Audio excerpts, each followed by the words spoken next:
I want to say hello to my friends. I am Big Cheds. You can find me on Twitter at Big Cheds. You can think of me as an educator, a chart nerd, a newbie helper, and just someone who's happy to have survived really the early stages of my trading career where I was just making so many mistakes. And, eventually I started to kind of learn from those mistakes, and I realized to really, avoid repeating them. I started to teach them to other people. I started to put things together. I made a blog. I did things like that. If we can share my screen, I'd like to kind of show a couple things. But as I said earlier, you can find me on Twitter. I am at Big Cheds. I am a founding analyst at Bitcoin Live, the best-in-class educational platform for crypto. If you're serious about technical analysis, we have just a great team. I'm just one of a great team. I also have a free beginner's blog, chedstrading.blogspot.com. I wrote this years ago, and so just check that out if you want to kind of just get started. I'm also on YouTube at Cheds Trading. But the really exciting news is our guest. And as for format, I'm going to talk crypto myself. I'm going to kind of give you a sense of where I think the market's at, and maybe some tools in terms of how to approach it, and to kind of maybe feel confident as we go forward. But we have an unbelievable guest, a legend in crypto, CRYPTOBIRB. And I think of him as a bit of a mentor because he is the CMT level 2, and I'm only a level 1. So this is the army. He can technically order me around. He also has a lot of projects, the Birb's Nest. I mean, he's got 15 people working for him. I'd love to hear all about that. But really the show, I'm going to go through the major coins. If we can, we'll take a look at some requests. But I'm here to try to plain speak crypto. I'd like to make it a little bit more palatable, a little bit more understandable, because I've been there. I've made all the mistakes. I've gone tilt. I've gone bank. I've lost. I've broken several trading accounts, right? But I survived, and that's why we're here. I'm also an author, as the host mentioned, or the producer. I did fight cancer, and with the help of a lot of people on crypto Twitter, I survived that. I wrote a book about it, and I have an upcoming book, hopefully in the next 4 to 6 weeks. We'll talk about that later. But enough about me. Let's talk about Bitcoin. I have the daily chart up, so let's just clean things up a little bit. What you want to general concepts. So you want to first identify, are we in an uptrend or a downtrend, whatever you're looking at. And so there's certain ways to do that. One of the more common ways, you have here the blue line, it's a 200 period, a simple moving average, right? There's a simple moving average. Okay. You also have what's called an exponential moving average. It's going to be that green line right there. A simple moving average just gives equal weighting to every period, every candle in that series. So a 200 moving average means each of the last 200 sessions, has an equal weighting, 8 EMA. And why that's important, we'll get to in a moment. But 8 EMA, and EMA is an exponential moving average, is more sensitive. So that's works better for kind of lower time frames. Then you have all sorts of ways to use these moving averages. You have moving average crosses. Those moving average crosses, you want to keep in mind, work best in trending markets, right? A sideways market with a moving average cross is usually a weak signal or a false signal, because a cross, it needs something to reverse, right? You want to think about that, right? Like a reversal signal has to reverse something. If it's sideways, it's just kind of a mixed signal. In any case, you want to figure out, are we uptrending? And we're looking here at Bitcoin, and 200 moving average is going up, number one. Number two, what's the proximity of the price? We're trading on this daily time frame. We are trading above the 200 MA. So it's bullish, right? Okay, good. You've established that. What's my strategy? Because, I'm sure you feel like you're always buying the top and selling the bottom. That's because you're chasing enthusiasm. And a general concept, and I've talked about, is think about it this way. It's a good time to buy Bitcoin is when other people are complaining about the price, right? What does that mean? All right. So we're on a beautiful price movement here. We bounced right off this. Let's go back to late January. We bounced right off that a 50 period moving average. And that's important as well, because we'll note that the price found support right there as well. So we bounced off that 50 moving average. You're going ahead and maybe you drew a diagonal trend line. And we're keeping in mind that diagonal trend lines are subjective, much more subjective as opposed to a horizontal line. So you are noticing the price breaking the diagonal. And then maybe you're throwing a horizontal line right here. And why that's important is this horizontal line represents you have your high, your lower highs. At this point, as a conservative trader, which I try to be, you want to avoid getting faked out. You get your first break, then you want a second level break. You want to break that horizontal level. All right. We do that, a little bit of consolidation, and we're off. Enthusiasm. I missed it. Enthusiasm, right? You buy up here. All right. Now we're at, what are we at? Like 57K. So we're at 57K. Everyone's thinking 60K now, right? Everyone's thinking 65, 70K. People are buying kind of just with, just throwing money at it. No problem, no plan, which actually with Bitcoin can work out over the long run. But from that point, we get 27% consolidation. So why? So the point I was making earlier, nobody's really complaining about the price here. All right. We start to go down, people like, whoa, what happened? Right? Bounce off the 20 MA, come back up, come down. People are really starting to complain about the price down here. EMA 34, all over Twitter, social media. And then you have this really nice concept of a throwback, a bullish retest, where you take a once established resistance level, kind of break through, you come back and retest it. If you get kind of at this point, though, people are complaining. People are like, what's happening? This sucks. I'm swamped. If people are making fun of Michael Saylor for buying at 53K, right? You want to buy when people are complaining. And why? You're buying weakness in an uptrend, because trends tend to continue. So you want to, as a general rule, it doesn't matter what you're looking at. If it's Bitcoin, if it's uni, where you're buying at the 50 period moving average, you want to be buying weakness in uptrends. It's a really important concept. It's about 10 minutes into the hour. We're going to bring in our guest in about 10 minutes. Let's start out with, let's do lesson of the day, if we can roll into that.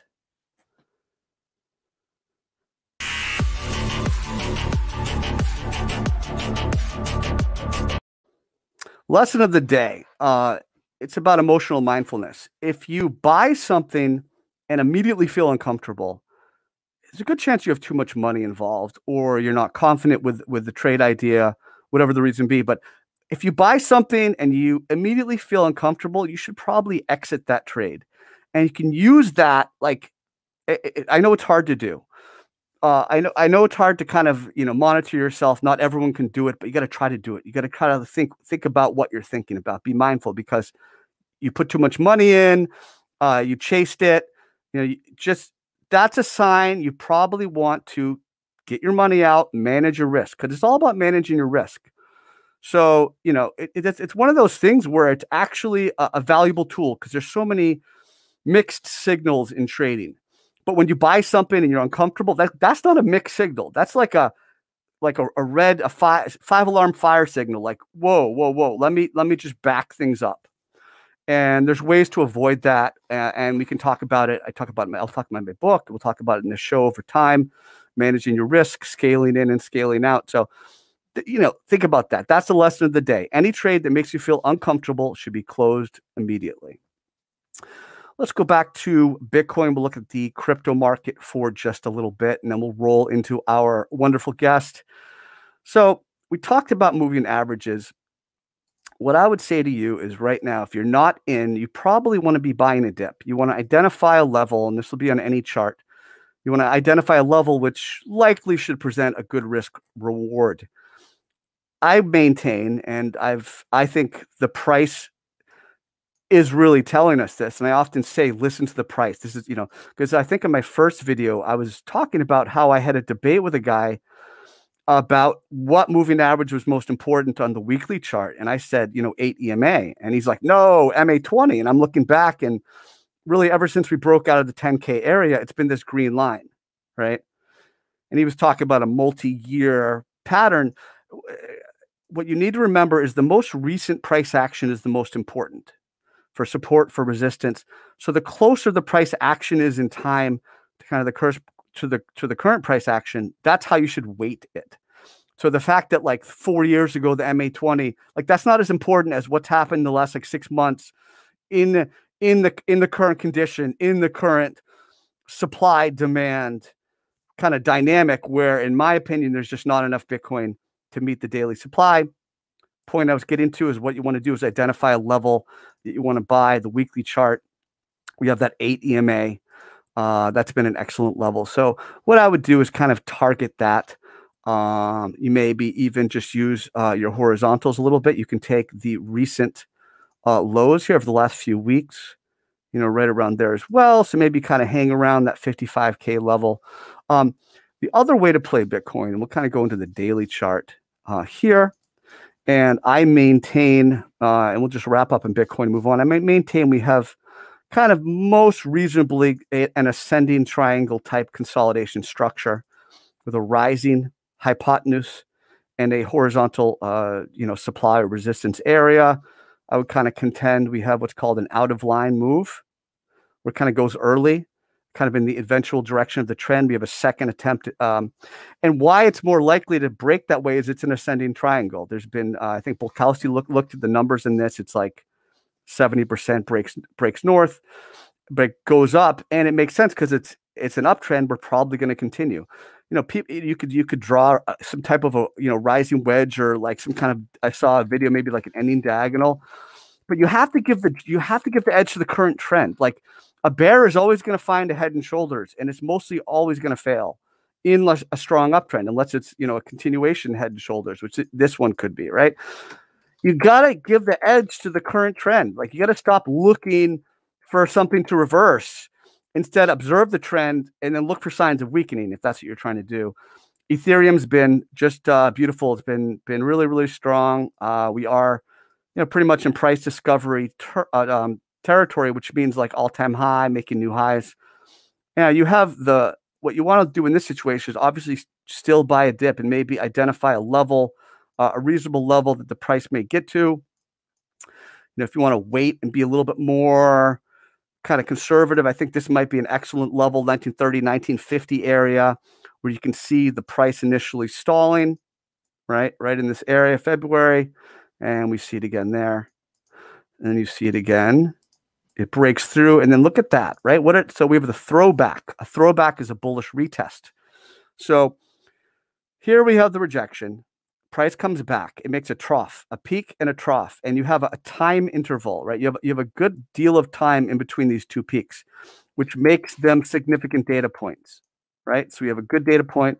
Boom. And now we've kind of really establishing this level, and you break through. I missed it. Oh, I didn't.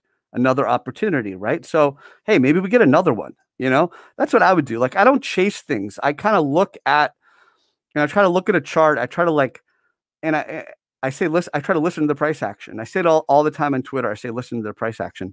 So that's what I try to do. I try to pay attention. I try to identify a zone I'd want to buy. Let's look at a couple more before we bring on our guest, Luna. This has been a really strong altcoin, and this is a really strong uptrend. So look at the orange line. This is the 50-period moving average. So I'm going to go back, kind of take a look at the last time we were even close to it. I think it was like 30 cents. Okay, so it was like right there. I mean, like 32 cents. All right, so 32 cents is the last time the price touched that 50 MA, and this is how strong that uptrend has been. Look how much air, or really distance, it's been able to put right between. Still, look at all that distance between the 50 MA. Why is that important? So we have the price now basically at that 50 MA, revisiting it. And when you have a trend this strong, even if like bears are gonna win and kind of continue down, it's very likely to bounce at the first time it comes to that type of a level. The first time it comes to that level, the 50 period. So these are good setups where you have an uptrend that's consolidating. And if you look at this one, like we had this nice, like a bull rectangle. We had the advance and kind of this horizontal area established. We broke through that, and a little bit of a consolidation, but there's still a lot of air. And the fact that the price is still up here and hasn't kind of come back down yet, like that's a good sign. I'm stepping out. Look how low the RSI is. Now we have something called a hidden divergence, where we have the price, and we're taking the candle body close, and we're calculating divergence, and we're going to kind of notice, right? The lower lows on the RSI versus the price. That's a continuation divergence. So you have a nice setup. I think this is a gorgeous setup for Luna. A funny story about this one. I had a friend told me about it at like 30 cents and I did not, I didn't play it. I just tweeted it. Hopefully you folks played it and you did well. We got about 3 more minutes and I'll bring on our guest. Let's take a look at BNB. It's just been unbelievable. You know, what do you do with it at this point? I think you treat it as a buy the dip, but you know, where is that? Look at that, 8 EMA. Imagine that, right? Almost anything you look at when it's accelerating in kind of that premier, what is it, fifth gear, if you use a car analogy or whatever, where you're upper Bollinger, EMA 8, upper Bollinger, that is just gorgeous. So at this point, I would kind of identify another potential area where it might touch the EMA 8, maybe the top of this spinning top from April 10th. Likely, and maybe even the bottom of this green candle. That's from today. Still got 41 minutes, so the bottom of today's low. So I guess I would probably wait around like 500. It's a nice psychological level. You know, sometimes they try to wash out leverage longs. So if everyone's stop loss is at 500, they'll drop it to 485 first. You know what I mean? So you have to kind of be careful with your stop losses. Sometimes you have to actually actively manage them, especially at those like key psychological levels. So we have a great guest. He is CryPTOBIRB. I think I would just kind of started to talk to him, started to become friends with him maybe a year and a half ago. His account has really grown because he's just working really hard. And he's just got good, pure, like good, clean TA. And that's kind of what I'm into. I'm into like educational stuff. And if you follow his feed, he's got all his projects. Obviously, he just hit 200K followers. He's doing something right, but he's got a lot of educational stuff. And like I said, that's just, I'm a TA guy. Like I'm not into pumpers, people doing a lot of like, it's good to know who's into what altcoin, but like I'm into TA. I'm nerdy like that. Like I want to learn. I want to get better. So that's why I'm really excited to have him on. You can see him obviously at the Birb Nest, and I probably has YouTube or whatever. So let's just go ahead and have some trader talk. Bring on our guest.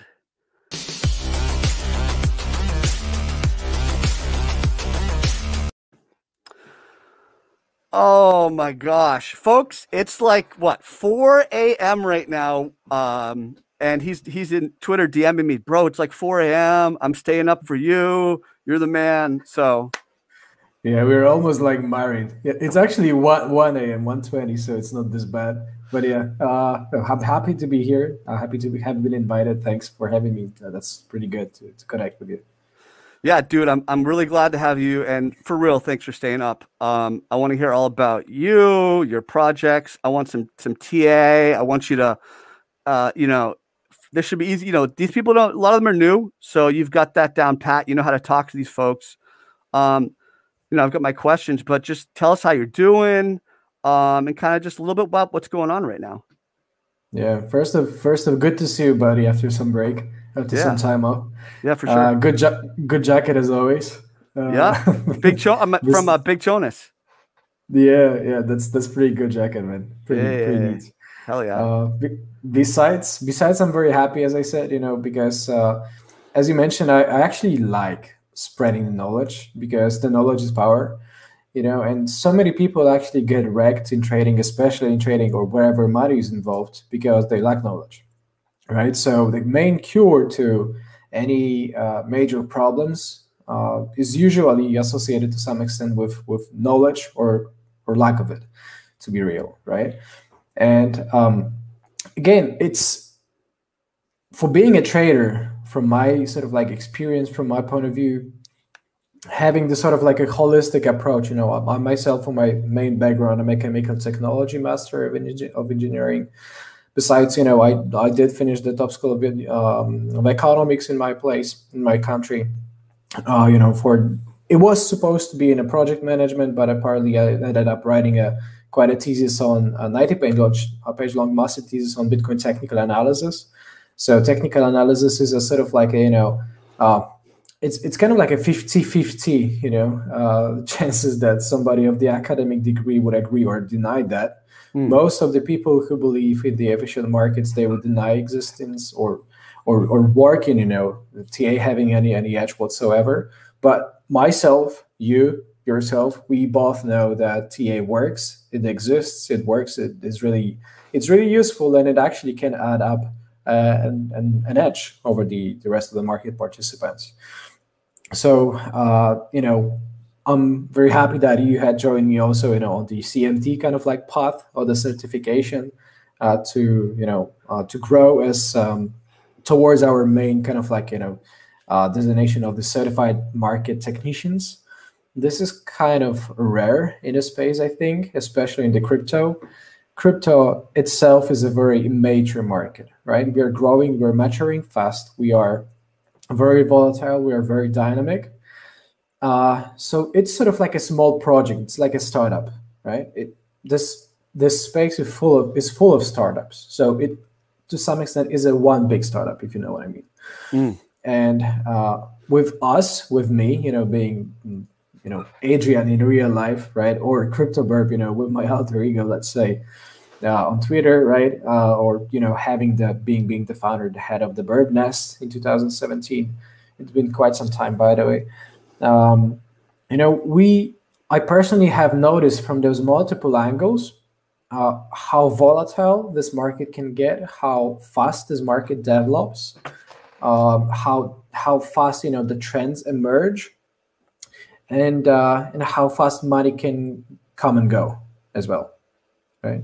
And that is exactly what probably hurt so many people, because right now it's kind of like a middle of bull market, or in my opinion, if you ask me, 60 to 70% completion. But many people who are joining as we speak, and there are many of them, they never know what the bear market is. They never experienced anything like Not that yet. before. Indeed. Not yet. Which the only thing they know is, well, up only, right? Is the well, only hold way on. Let me jump in. What do you think? You know how like the equity markets it's all rotation now. Like there's never gonna be like bear market because you're gonna move the money around. Maybe like crypto does that, right? To some extent, perhaps yes, but it's definitely not imminent, in my opinion. If we talk about it, then time needed for this space to kind of like get absorbed and fully approved, accepted on the regulatory side, and whatnot, the global adoption, let's say, on the market, in financial markets, it's definitely not this cycle. It's 100% more mature compared with 2017. This it's out of question. 2017 in its entirety, for the bubble, it was run and driven by the retails, right? Everybody was just following and FOMOing in all those altcoins, and they were pumping 10x each. Right now, it's kind of like the roles flipped, because in the meantime, of the bear market, 2018 and 19 to April, with the main April Fool's Day 2019, where the major breakout of the accumulation happened. Ever since, we have seen very significant influx of an interest from the institutional side.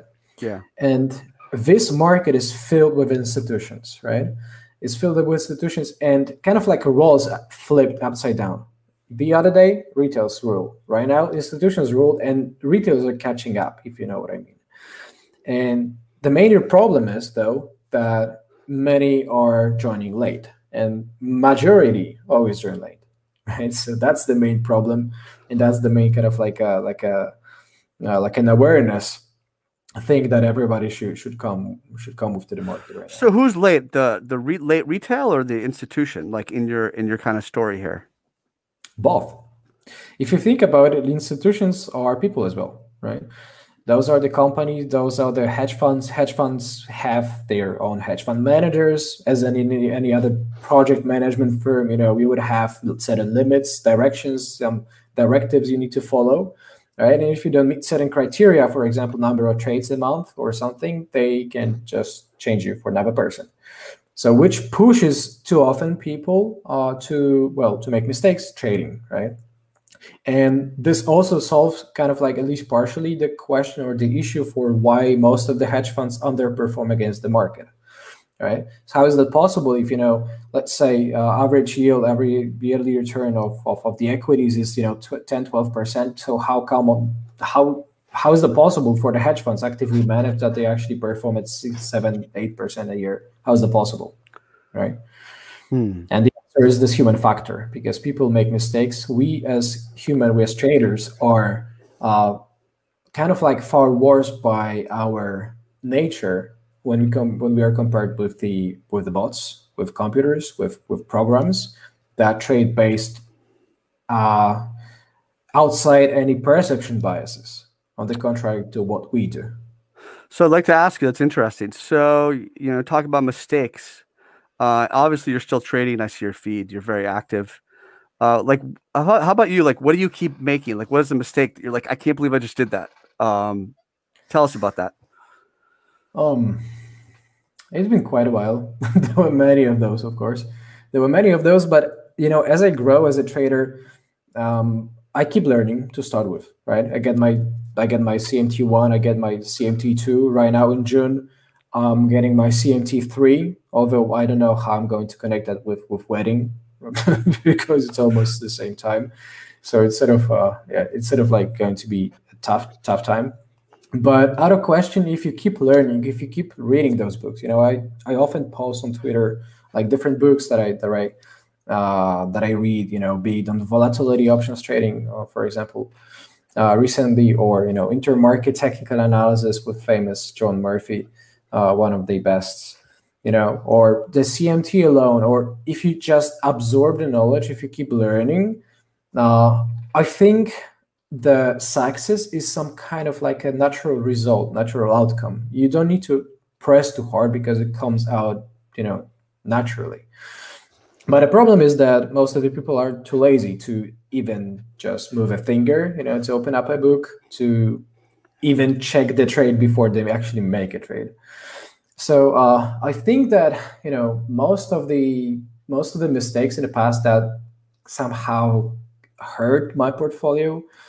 I lost, for example, on Cryptopia hacks the other day. I lost quite about, it was filled with shitcoins, which most of them are dead today. But it was about 1 BTC in total back then. So it's about what, $60,000 in the peak, maybe worth 120. It's a worth of an apartment in where I live. So it's kind of like a big opportunity cost.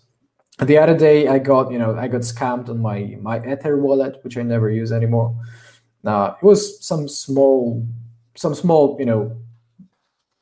bet, like 2 Ethereum, 3 ETH, something like that. I don't know. It was just simply hacked. I don't know how poor the hacker has to be to just reach out for $2,000, $3,000, but hey, whatever. Besides, well, the ICOs boom of 2019 as well. There was April. I was actually in March. There was a pre-sale going on. There was an ICO going on for Edron, which is currently listed on Binance, of course. And there was an issue with some middlemen. And long story short, the money worth 1 Bitcoin at that time, it was $4,000. Did not reach the pool. It reached scammer instead, and despite it was trusted parties, right? I don't want to bring really too many names because it's kind of like a delicate matter, but those were many people involved that I know from Twitter. And the scammer was CRYPTOBIRB, of course. That's something to be noted. It's tough, right? It's yes. tough in this space with security, and there's a lot of ways to do security, and there's a lot of incentives for people to try to break your security. Even if it's $2,000-$3,000, you can never be sure of it, right? Man, people, when people have nothing to lose, or they don't have any food or whatever, it's human nature to survive. If you think about kind of what humans would do, kind of to survive. So it's not surprising. And I'm sorry. Obviously, I'm really sorry to hear that happened. Yeah. I mean, so again, this is trader's journey.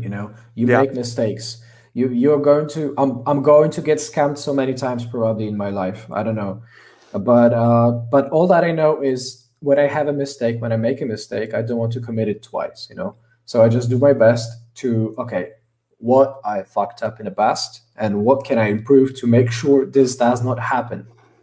And it's not only trading alone, right? For me, running a very successful trade group business, which actually evolves as we speak, which is evolving into big major firm, global firm, being subsidiary of even major groups, major group of firms, but that, I don't want to spill the beans too much right now. But those mistakes, being in project management, in company development, in my own brand development, they always come, but you need to learn, right? If you keep learning, I think this is, and if you keep learning and if you keep being proactive, this is something that I fully expect from anybody I work with. The proactivity is that one of the most sort of like valuable features I always look for, to see in people. And when I don't see that, I am 100% certain there's not going to be chemistry, right? So learning too, I think, I've noticed people are hard on themselves for making mistakes, but like you said, you can't learn from it unless you've made the mistake. And even maybe the emotion from making a mistake scars it in your memory to not repeat it. So I think people have to be patient with the process. And I think you would agree with that, as you have to kind of make the mistakes, learn from them, and hopefully not repeat them. Yeah. Do we have just an example? Do we have some estimate round number, for how many people are watching this right now or in the chat? It's gonna be on the Benzinga stream. I could pull it up in the other window. But we got about a little bit over 100, 130, 140 people right now watching right now. Okay, so listen up, guys. If there are 130, 40 people watching, about 120 of you are going to get completely destroyed in the bear market. I promise you that. This is statistics, okay? About 90% of traders, statistically, they lose money on day trading, which means that if there are 100 people in the chat or 140, only 120 of you are going to make it. So how you decide what can you do, in this zero-sum game to outsmart all the rest? I'm not saying you are going to directly trade against yourself, but hey, well, statistical chances that, there are statistical chances for that. Perhaps you may be trading against yourself, okay, in the chat. But most importantly, what I want to show you is I want to kind of like bring this shocking point of view, right? I want to shock you to wake up, because I'm certain against statistics, don't lie, right? There's some normal curve, normal distribution, whatever. Most of the people usually perform around the average. And that's why the average is called the average, right? And there are few people who would outsmart the rest, and few people who would be extremely bad at trading, right? And the problem is that crypto is a bubble, right? Whenever crypto is a big bubble, it attracts people exponentially, for their interest. And the bubbles are kind of like, if I actually recently, have been to Dubai, and I admired this beautiful tall building, Burj Khalifa, and the pumps and the bubbles look exactly like the Burj Khalifa, right? It just climbs up to the very peak, to the very sort of like very peak, very top, and then it climbs down with the same velocity or even more aggressively. So that is the major problem. If you come here and you join the market, which, for limited scope of your experience, never seem bearish in a way, okay, then the only thing you see, well, there's actually a name for that. It's called saliency. It's one of the perception biases. And it's called that, for an example, if you leave, perhaps in Miami, Florida, I don't know, then you may encounter some floods, I don't know, or hurricanes, tornadoes, right? I live in Poland. We don't have those here too much, I suppose. But let's say, I live in Poland, right? Or some random person lives in Poland, and there is a question whether or not to buy, like a flood insurance. So most of the people would not expect a flood insurance, would not expect any floods, because they didn't happen in the past week, month, year, decade, whatever. But does that really mean it's never going to happen? right? Hey, can I jump in? Remember in The Big Short, wasn't it those guys? You saw The Big Short, right? Yeah. And one of the two guys like made bets on random insurance bets that like would. So that's kind of your point, right? That same concept. Yeah, exactly. That's my point. And it's called saliency. It's that natural sort of like, perspective, the perception that people assume that just something because they didn't happen in the past is not going to happen ever. And that's where majority has it wrong, right? Because when you join in the bull market, you never expect a downtrend. And when the bull market comes to an end, you see 80, 90% retracements, then you are too emotionally attached, or even if it's 50% retracement, you're too emotionally attached to your loss. You don't want to admit mistakes. And you just hold it until it all dies or until you zero your account. That's it. Let's explore that because that's really interesting. That's one of the things I wanted to ask you about. And thank you again, Burb, and Adrian, and definitely check out his links. The supply demand balance is different now. Institutional demand. I had my notes. Can we have an 80% retrace? Because I don't think we can. Do you? Because I feel like that's the Fed backing up the market is the institutional crypto interest in some ways. What do you think? I think that there is a popular saying that says this time is different. Yeah. Yeah. But the problem is that it never is different. It is different, of course, because it's, new kind of like environment. We keep evolving from a physical point of view. Each and every second that just passes is different than the previous one, right? Because of the energy flow, whatever you come up with. But the truth is, again, that the mechanisms are still based on the same. And it's always fear and greed that just rules the market. And knowing that this doesn't really change, we too often see very, very similar patterns, very similar mechanisms on the market regarding the supply demand.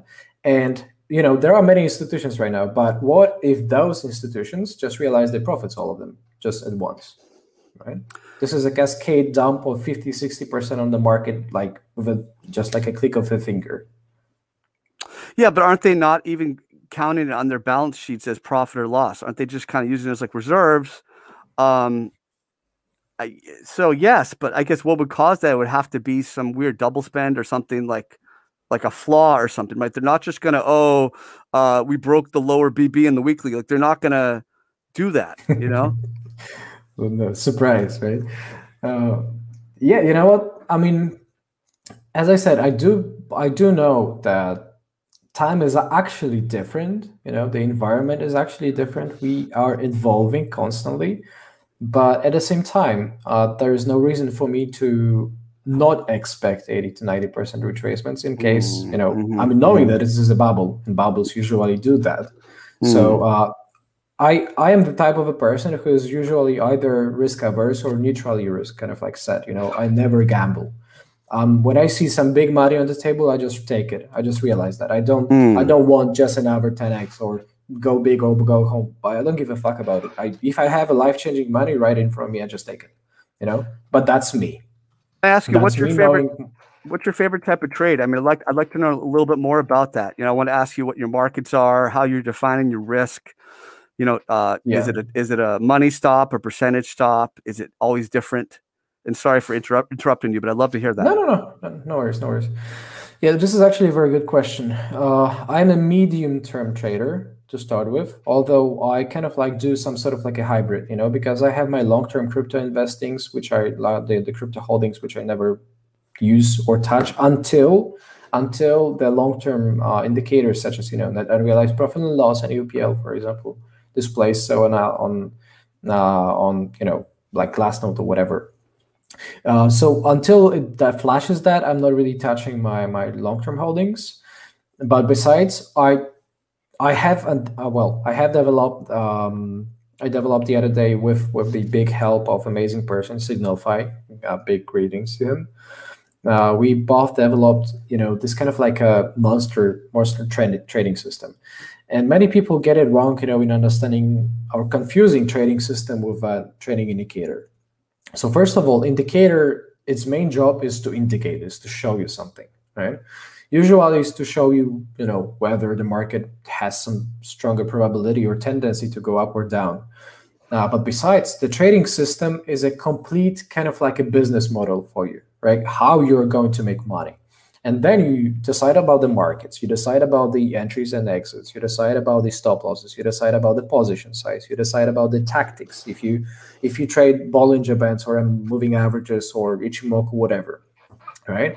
So we developed a system that is called Verbicator Pro, or just as I love to call it, B Pro, right? I love it. And yeah, it's a fancy name, right? And it's a trend following breakout system. So I'm a trend follower. Okay, I'm a trend follower. I am usually late to the party, but I compensate being late with certainty. With the confidence of the trend behind you. Exactly. So I used to be a momentum trader, which means that I used to fade the trend a lot, right? So, based on divergences, when you enter a trade based on divergence, then your actual win score is not really that big because, well, too often you get it wrong, right? What about double divergence? What if you wait for double negative divergence, right? Well, you can wait for even 10 divergences, right? Or even 20 indicators, or, the truth is that technical analysis is limited. It's limited in its own power and its own simplicity. And, you cannot expect things like Elon Musk did with putting Bitcoin hashtag in his bio, which pumped Bitcoin from 32 to 38, right? You cannot expect that 20% pump just like this. But again, the saliency. And I personally use the B Pro, and I trust it with all my money for the short and to medium term kind of like swings. Whenever it flashes buy, I just buy. Whenever it flashes sell, I just sell. But that's because I firstly know that this is a credible system because I participated in developing that. Secondly, I choose to be late to the party on purpose. I choose to enter the market later, right?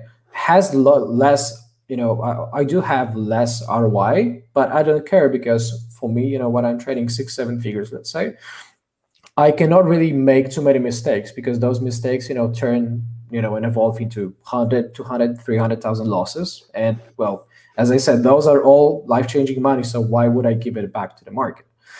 All right. So I choose instead to be late to the party, but with more confirmation. And that's exactly what trend following means, right? Trend is your friend. Trend is your friend. You don't fight the tape. Like there are so many sayings for that.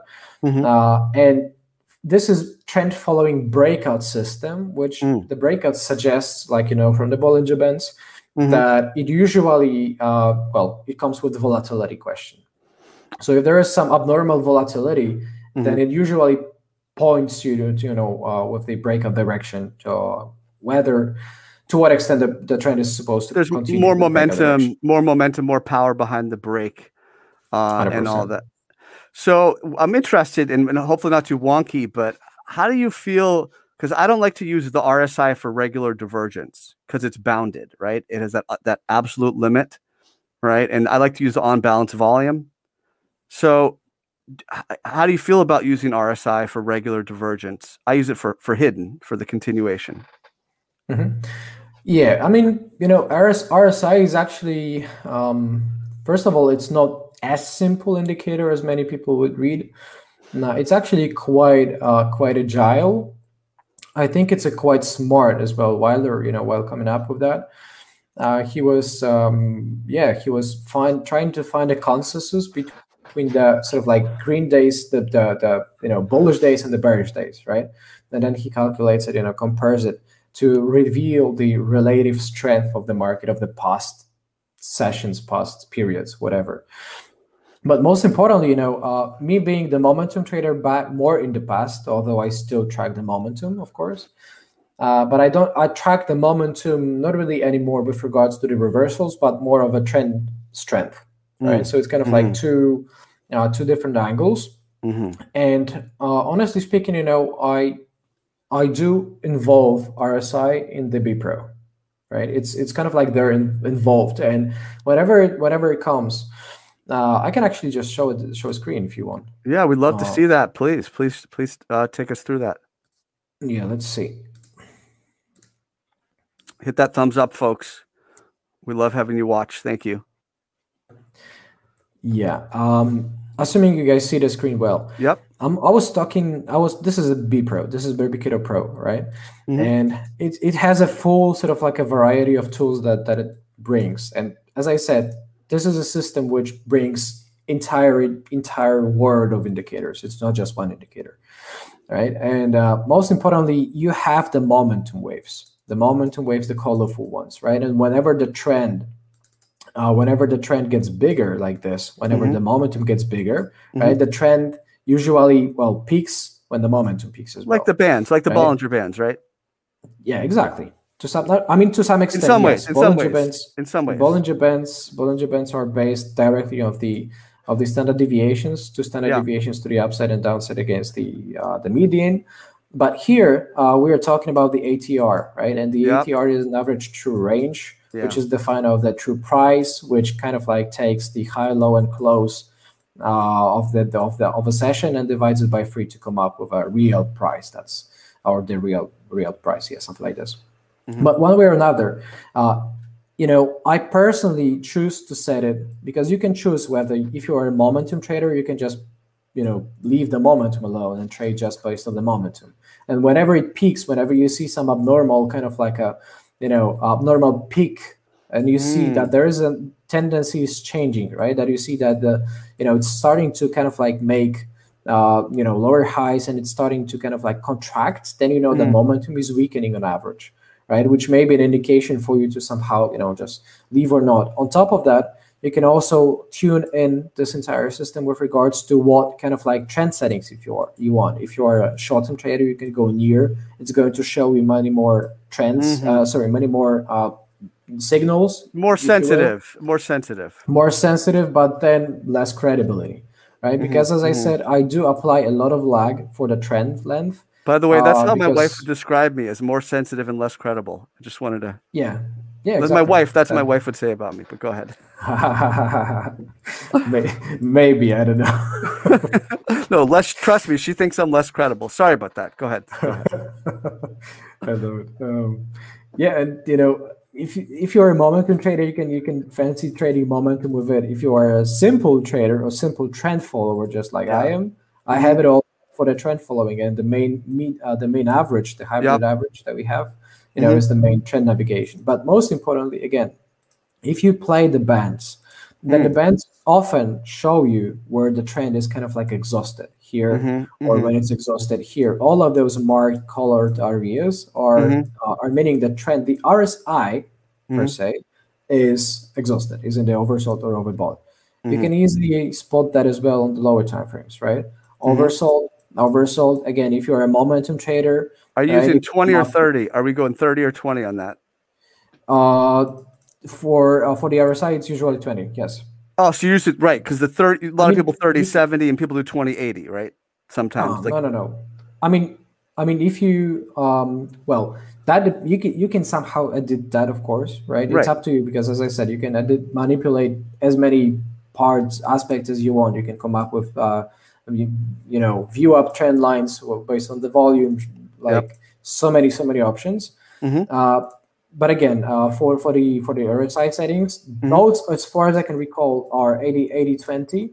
But it doesn't matter too much for me personally, because I'm not a momentum trader anymore. But that's good. It's less sensitive, right? 80-20, you get it's less sensitive, so you're not faked out as much, right? That's why some people do that.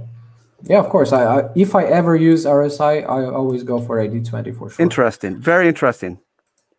Do you ever use, and we've just a few more minutes, do you ever use like Heikinashi candles, or even just a line chart, just to switch things up? I actually don't. I mean, I don't use Heikinashi. Don't use it. I never really just ever dug to this. I know it has its own power, but again, you kind of like, while learning, in the learning process, you often kind of like make a full circle, you learn all the stuff, you learn all the deepest trading systems, all the most advanced indicators, like combination of 50 indicators, and then you come up to the conclusion that moving averages are the best ones. Right? So Heikinashi, if you use Heikinashi, if I ever want to just get a bit less noise I choose to have only one data per candle per session, right? And this is a candle close. If I use candlesticks, then this is open, high, low, and close. Yeah, so linear chart by all means. Heikin Ashi not necessarily. Point and figure is not really. Renko not really. Bar charts at times occasionally, but it's the same as candlesticks. So I see a lot of people use bar charts, like a lot of old school kind of traders, and I think you want to at least get a sense of it, like pattern recognition and muscle memory. But I'm just a candle guy. I think most people are. Yeah, I also use for which is kind of like not available. Yeah, exactly. What is not available on TradingView is available actually on TradingSpider. Great people as well. Oh yeah, great, very supportive team, my great friends. But most importantly, I mean, let's just kind of like take it down. The raindrops are a combination of the volume-weighted average prices and the actual price action, although they are not based on the high, low, and open, high, low, and close, right? So if you see a raindrop, like it looks like this, it sort of like is divided into two sessions, right? Into two halves. When this is a daily, then you have 12-hour kind of like worth of price action on the left side and 12-hour on the right side. And this actually, when you rotate it to like 90 degrees to the right, you have a volume profile. And you know that throughout which kind of like, if you know that there was a spike, right? And there was a spike, then you know that somewhere around half of the first part of the first half of the entire session, there was a volume spike, right? And or if you flip it on the second half, then you know that, for example, in the first 2-3 hours of the second half of the day, there was a volume spike.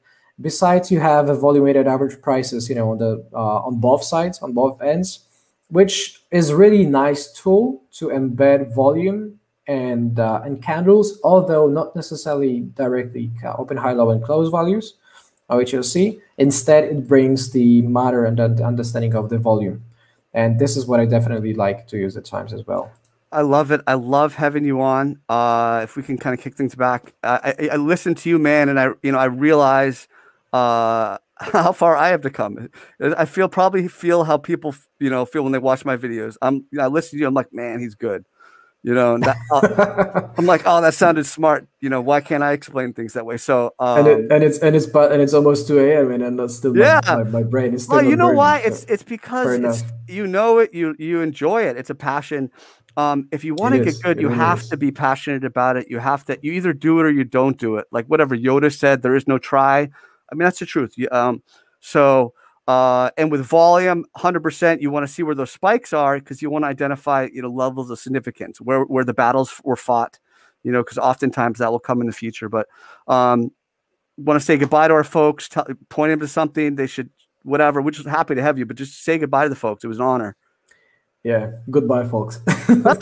I'm very happy to have been here. Thanks for the invite. I'm definitely happy to come back anytime you want, guys. And if you want to know more about what I do or what I get for all the premium members or free, there is a 7-day free trial if you go to thebirbnest.com, and you can get 7 days free, no cost, no credit cards, no anything. You like it, you stay. You don't like it, you just we shake hands and we're good.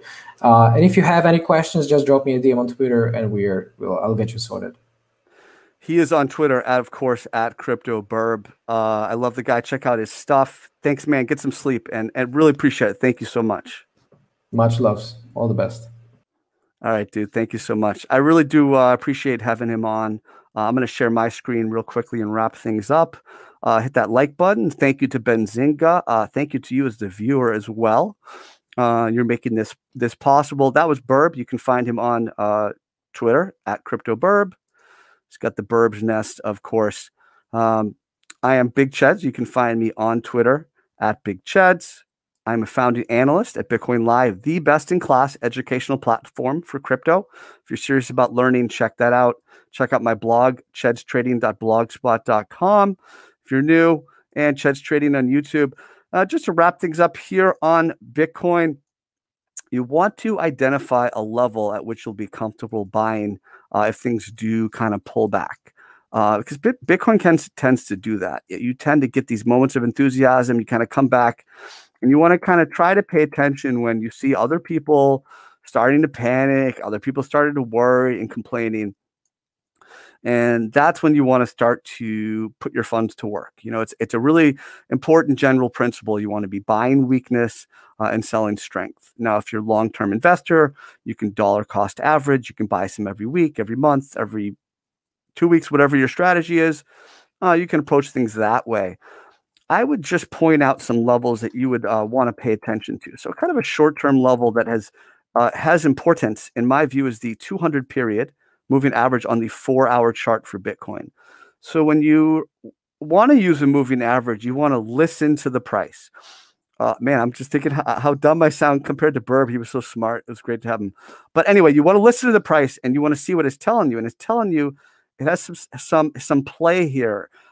It's paying attention to this moving average. You go back, you see how we kind of rallied here, bounced for a while, came back, found support, bounced, came back, found support, right? Data point, I'd say one more, maybe another 2 more data point, came back, lost it, rallied, came back, lost it, rallied. So look at that.